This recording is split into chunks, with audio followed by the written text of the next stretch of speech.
is Helen Smith with PJTV. Today we'll be discussing marriage and millennials with an emphasis on porn and video games.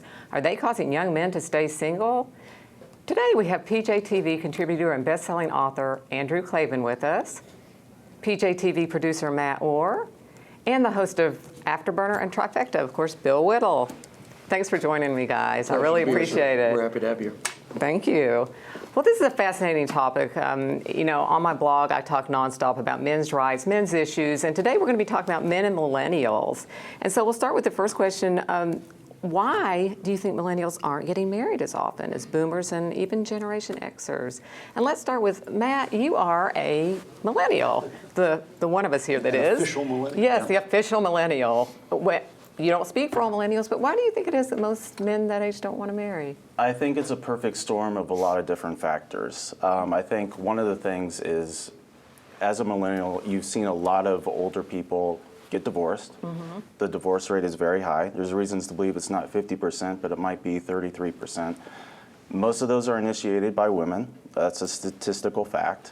And during a divorce, you will lose a lot of your money. And I also think there's other factors, like marriage is a very costly thing to do. You'll probably have kids, you'll probably buy a home, and in a bad economy, and we've had a bad economy now for about 7 years, it's discouraging. Mm-hmm. You know, you really get married for the future, for your future outlook. And I don't know if you're aware of the Japanese herbivore men or the grass eater men, if you've ever heard of this. These are men that are just not interested in getting married or even dating or anything, maybe even sex. And I think what that is largely related to, not exclusively, is that the Japanese economy has been really bad for about 2 decades. And I really think that a lot of people kind of look out to the future and they say, hey, is this a good environment to start a future? And if it's not, then that hurts their prospects. But do you think young guys look that far ahead? The complaint I get from people is, oh, young men, they aren't going to think about it. They're just going to do whatever. So they're not going to stop and calculate it. In my book, Men on Strike, I talk about how it's a cost-benefit reward. People sort of think to themselves, men think to themselves, okay, what are the pros, what are the cons? And I think men more so than women, and you all can answer this better than I can, but men more so than women are going to look at it more as a cost-benefit analysis. What is in it? What are the good things? What are the bad things? And weigh that almost like an accounting problem.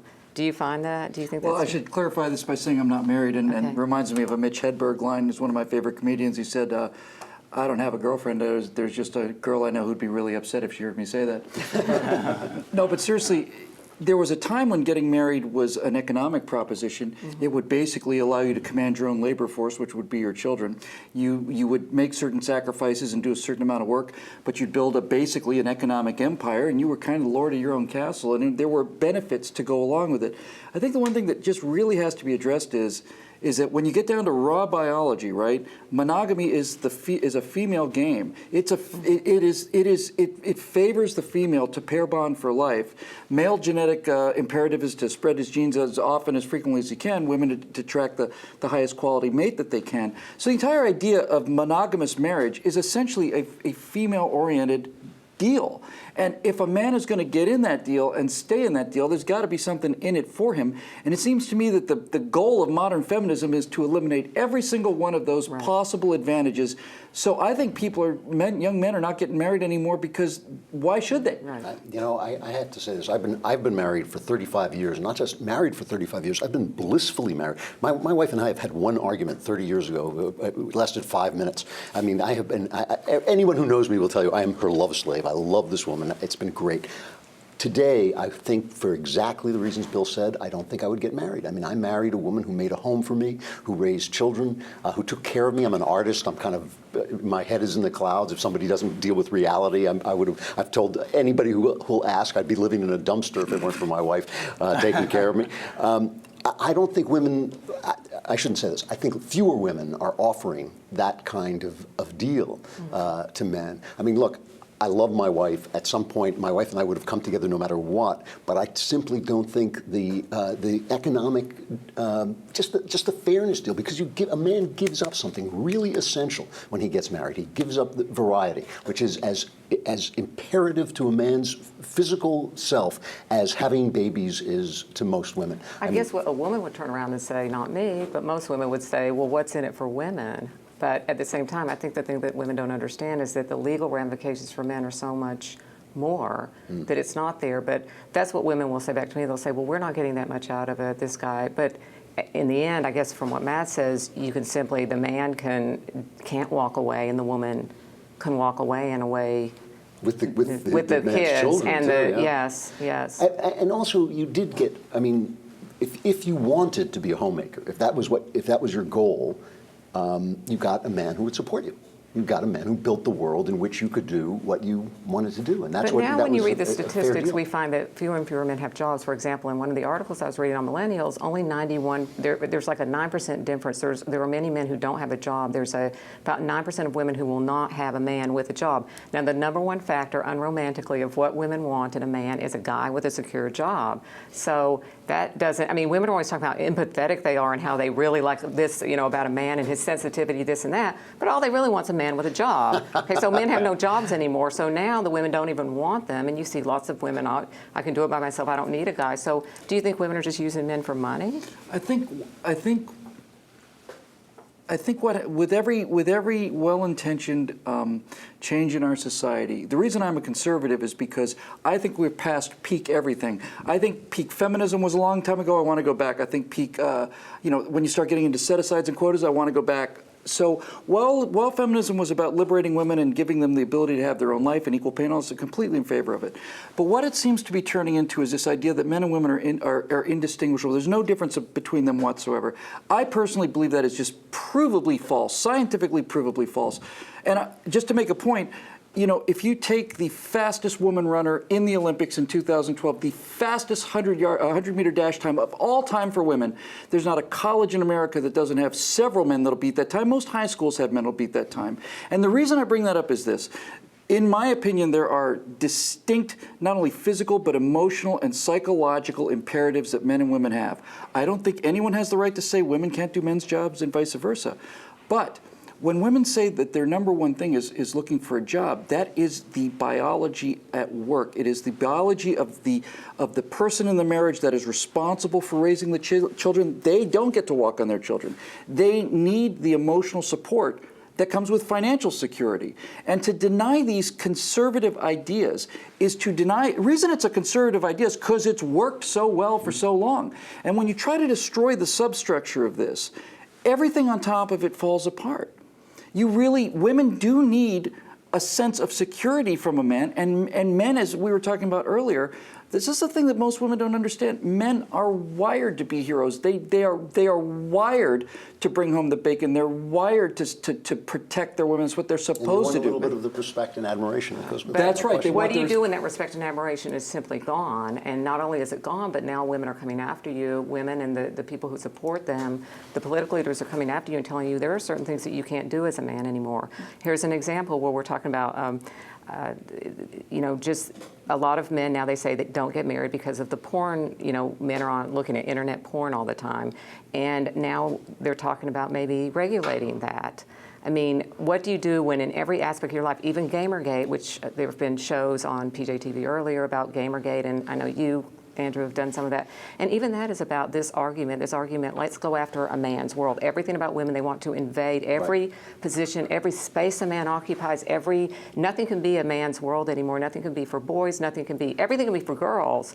But I think there is a sense for men that there is no respect, there are no boundaries, and that men don't have a space to go to. Well, if men and women are exactly the same, have exactly the same capabilities and exactly the same desires and urges and propensities, then any difference between them must be due to bigotry and can be corrected by outlawing that bigotry. One of the reasons I'm not a feminist, I'm an anti-feminist, is because feminism always comes down to the government controlling my actions, trying to make me less than I am, trying to bring me down to what a woman could do. It'd be like making a law that says I have to run slower so that the female runner has a chance.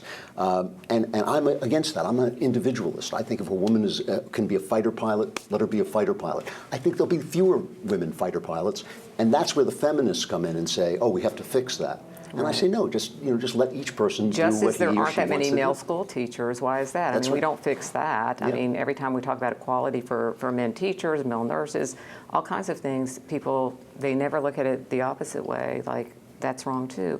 Now, Matt, what about women today? Do you think that women are as attractive? Do they make themselves attractive to younger men, in your opinion? Or are there things that you would like to change or that you see as more aspirational about the way that they could relate in the dating world today? Or is it? Yeah, I mean, first of all, there is an obesity epidemic, and attraction is important to men and women. Number two, I think 1/4 of women, according to a statistic I heard, are on some sort of psychiatric medication, and so a lot of men have had very bad experiences. And I also think from... Could you tell us, I mean, not from your personal experience, but Yeah. just what are some from your friend, or just, just in general, like what are some of the bad experiences do you think that men have with women today? bipolar women just doing crazy things, having affairs. I won't get specific, Well, now, but when that I is... interviewed young men, they all told me, one of them told me that 8 out of 10 women today are sketch. In other words, they just will run off sketch, they're sketchy, and they'll run off on you, and they'll just do anything to you that you can't trust them. I Do think you find that? one of the problems is that from a very young age, from elementary school, all the teachers are female, mostly, and there's not this there's such a push to have a female-centric view of the world, or, which I think was maybe making up for some imbalances in the past, but that women actually have a hard time relating to some of the challenges that men go through. And the suicide rate is astronomically higher for men. I mean, how many people Yeah. would really know that? Well, it's 30,000 men a year, and there's 38,000 suicides. 30,000 of those are men, and going back to the empathy point, I think that's really correct. When I talk to women, almost never, they can always understand the female point of view, almost never can they take the male side.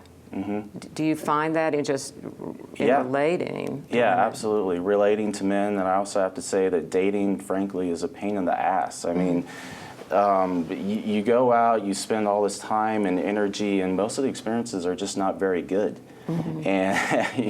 And what happens for a lot of men is, I think that a lot of men just check out. And this goes And they to play what- video games, and maybe they go down and start playing, looking at porn, whatever. or whatever, because our time is valuable. It's one of the most valuable commodities there is. And if you're going to spend all this time on these bad experiences again and again and again, eventually a lot of men just check out and say, you know what?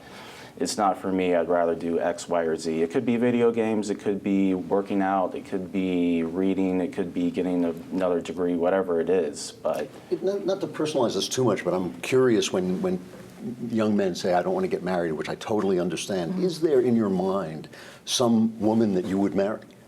Is there, like in your mind, is there the shape and form and behavior of a woman who, if you met her, you would say, oh, okay. yeah, but we also tend to idealize things as Okay. humans. And Yeah. so we go, oh, yeah, that would be ideal. And then you actually get in that situation. And you It's go, not It's not ideal. Got it. So, What do you think men have too high of expectations then of women, maybe from some of the culture? Or the I think it's slightly different than that. I think it's just the superabundance of choice, right? I mean, in the old days, you would have a small town or a small village. There'd be 6 women in the village that were appropriate age for you to marry. It'd be one of these 6, and it's Mary Lou who you had your eye on since 2nd grade, and you watched her go dancing with somebody else in 6th grade, and you felt like your head was going to explode.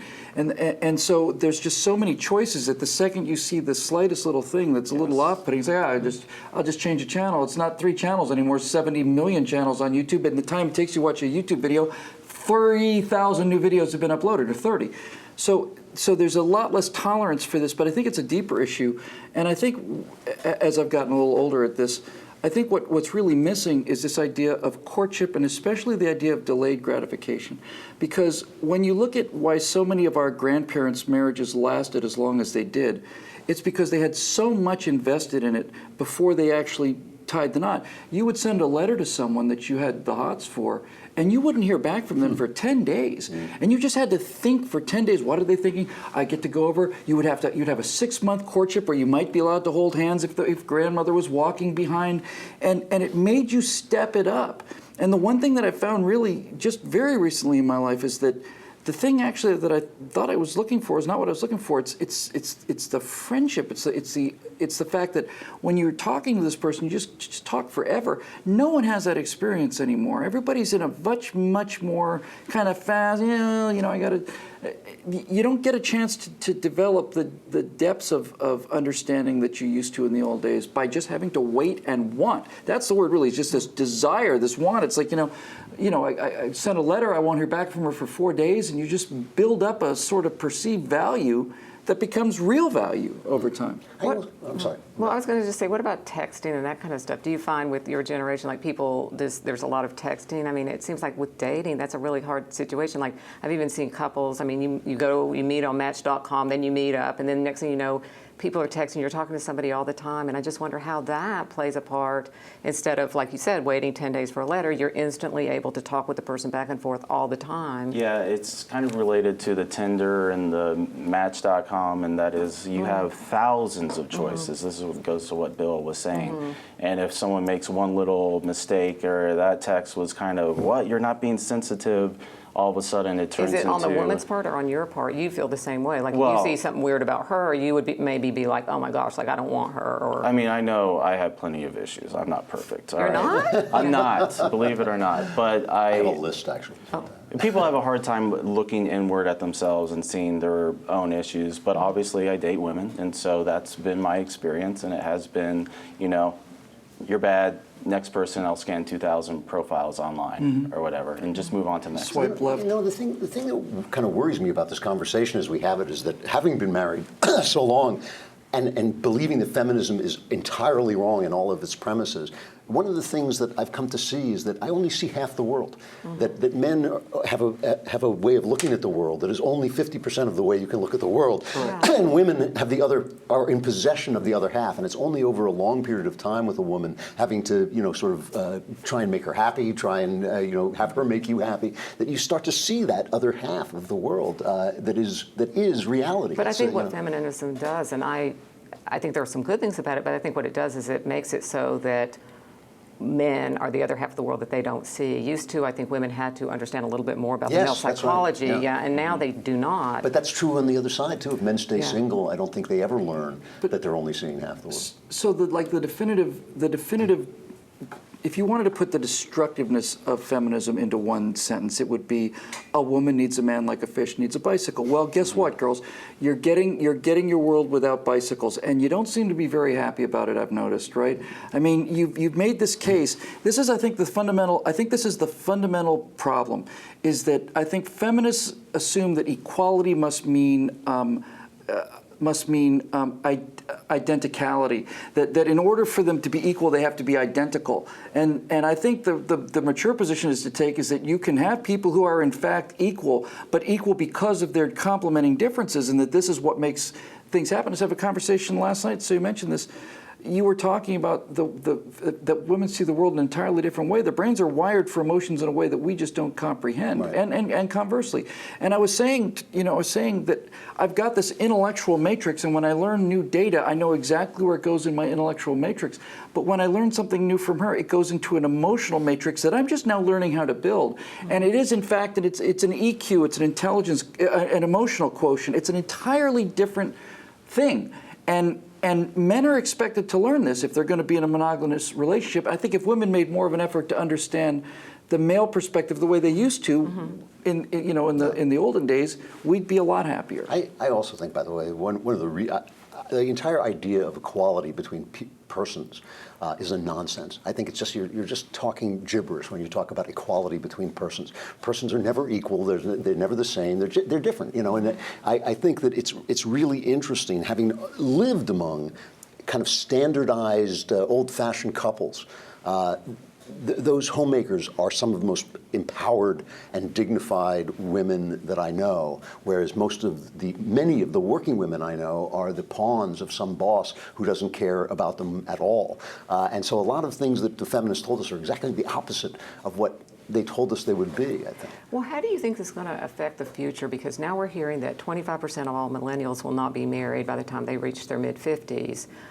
How do you think, I mean, how is this going to look, even from an emotional point of view, like you were saying, Bill, like, you know, are young men not going to really even know how to relate and vice versa? Or do you think it'll be, Matt, do you think that women and men, how do you think they'll relate, say, if they never marry and they don't understand the other point of view? There's going to be huge economic consequences because one of the things my father talked about is when you have a kid, all of a sudden your whole world changes and there's another human being that you have to look out for, you have to protect, you have to provide for, and you're willing to go work that much harder to protect and provide for that child, for that human being. And so if guys are just checking out, all of a sudden there's huge ramifications for that people don't even realize. I think that some of this is cyclical. I think there maybe has to be a generation that doesn't get married and other people, the next generation comes up and sees that and goes, I don't want that for me. I do want to get married. I'll work that much harder. So maybe some of this is a little cyclical. Right. So just to wrap up, what would make marriage, just quickly in a couple of words, what would make marriage more attractive to men and to women? I'm so old-fashioned that I don't even know if I'm talking into the world as it is anymore, but I certainly think that, home and family are wonderful. You know, I don't know what my life would be like without a home, without a family. I think that some dedication to that is more dedication to that is going to come from women, and the idea that they are somehow not supposed to feel that way. I hear women say this all the time. I know I'm not supposed to say this, but I daydream about a man rescuing me. I know I'm not supposed to say this. And I always think, who told you? Who had the right to tell you what you're supposed to dream about, what you're supposed to think about? So I think that offer, that life of home life and fidelity and affection and a place to go at the end of the day, I think that's still a powerful draw, but if women don't want to provide it, it ain't going to be provided because men won't do it. What do you think would make marriage more attractive? I think we need to listen to men. I mean, so many of the people that are speaking out on this topic are women like you or the Honey Badgers or gay men like Jack Donovan. And we just need more heterosexual men to come forward and talk about what they want and what they need and talk about, obviously they're having struggles and they need to feel like they're in a safe environment. There's so much political correctness that just kind of shuts that conversation down and says, shut up. That we need to, let men speak and be themselves. Great point. If I had to define the pathology of the dating scene, you're pretty much in LA. You're pretty much at the apex of the Western pyramid of narcissism, right? So when I describe the dating scene in LA, I say everything's nutty here because the men are weak and the women are angry. And angry women make men weak, and weak men make women angry. And so many of these things are in this kind of feedback loop. I can't do much about what women think, but I've actually given serious thought to starting an academy for young men, and it would basically just consist of this. Guys, come here, listen up. We're faster, we're stronger, we're tougher. We're wired for adventure. We're wired to protect. We're wired to do all these things. And we do these things, and you know what you get in return for this? Nothing. You know what you're entitled in exchange for this? Nothing. Those are the cards. That's the hand. And I would just simply say to them, women cannot emasculate you. Women cannot take away your confidence. Women cannot take away anything from you. You're not going to give that power to anybody. That's something that you have to give up. So just be who you are. If you want to make a gun out of a branch when you're a little boy, that doesn't mean you're a defective girl. That means you are training for the things that nature has prepared you to do, to protect the weak from other bad men. And my great fear in all of this, Helen, and this is essentially what you write about all the time, it's my great fear, is that this feminist idea of eliminating masculinity because so much violence comes from men is not going to work. If you eliminate masculinity from men, you will not have any good men. And the only way to defend the weak and women from the horrible depredations of bad men is to create a crop of good men who have that same physical ability to defend them. If you take masculinity out of a culture to eliminate the violence that bad men produce, you're not going to end up with a culture without violence. You're going to end up with a culture where there is nothing to protect the innocent and the good from the violence. And I know this is how Andrew feels about this. This is an obligation that comes to us with manhood, and it is not maleness. It's manhood is the ability to say, I want to run from these Mongol sons of bitches just as much as the next guy, but the women and children are going to go that way, we're going to go this way, and that's the deal. Now, it used to be that we got something for that deal. We used to get a little respect and a little admiration for that deal, but if you're going to take that away, it starts to make the whole thing seem a little less attractive. Well, on that final note, I guess we better end. Thank you so much to Bill Whittle, Andrew Clavin, and Matt Orr today. This is Helen Smith at PJTV. Thanks for watching.